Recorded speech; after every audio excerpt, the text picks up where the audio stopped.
I grew up in Bradford, Pennsylvania. Have any of you ever heard of Zippo-lighters? They're from here. A thick forest surrounds the town, along with most of the neighborhoods. My family lives sort of on the outskirts of Bradford. Of course, much like the town itself, our house was also surrounded by forest. If you took in the scene from our back porch, you would see nothing but sprawling trees for miles. I tell you this so you can gain a sense of isolation. Out at my house, you could scream at the top of your lungs, and no one would come to help you. This happened back in the summer of 1996. I was 11 years old at the time. I had a childhood friend named Marty, who was the same age. Our fathers worked together and knew each other well. He would come over almost every Friday to hang out.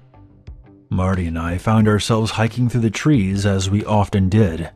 However, we were feeling a bit daring and went further into the forest than we usually did. There was this barrier of trees that we would never go past, simply because I didn't know the area beyond that point. We continued past the barrier into uncharted territory. We eventually came upon a clearing. In the middle of this clearing was an old, disheveled-looking tent. Being the curious young men we were, we of course had to see inside. As we approached, I could feel the temperature around me drop. I'm no stranger to the cold, but this was in the middle of summer. Even at my age, I could sense that there was something truly sinister inside this tent. A part of me was screaming to hightail it out of there, but my own curiosity pushed me forward. We both stopped just outside the tent, and suddenly, we were both too frightened to move any further. We were both frozen in place, staring at the open flap of the tent as it swayed from side to side.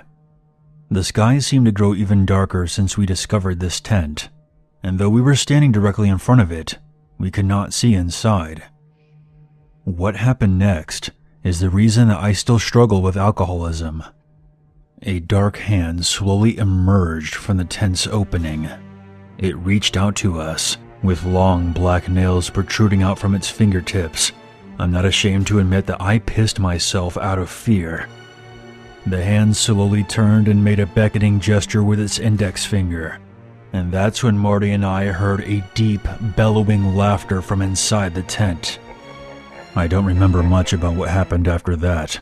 I just remember me and Marty running for our lives, tearing through the woods and back to my house. I do have a vague memory of me briefly looking behind me as I ran to see a tall, dark, and human figure standing just outside the tent. Upon returning, Marty immediately called his mom to come pick him up. My mother asked us what was wrong, and we both explained to her that we saw some kind of creature in the forest. My mother ultimately dismissed our claims, but led us in a prayer while we waited for Marty's mom to arrive. Marty never came back after that, and we sort of drifted apart. Sadly, Marty began hanging out with the wrong crowd and began doing hardcore drugs when he was around 14. He ended up hanging himself in his bedroom when he was 17. As for myself, I suffered from severe night terrors that tormented me for years after that day in the woods. I'm not going to get into what I experienced in my nightmares, but I will say that I became an alcoholic as a result. After moving far away and attending numerous AA meetings, I'm glad to say that I've turned my life around, and I even have a family of my own. I still visit Bradford every now and again to check in on my aging parents. Whenever I'm there, I always set flowers on Marty's grave. I'm still convinced that what we saw that day in the woods contributed to his death. Now that I have some perspective, I think what Marty and I encountered was a demonic presence. It followed us home and proceeded to turn both of our lives upside down.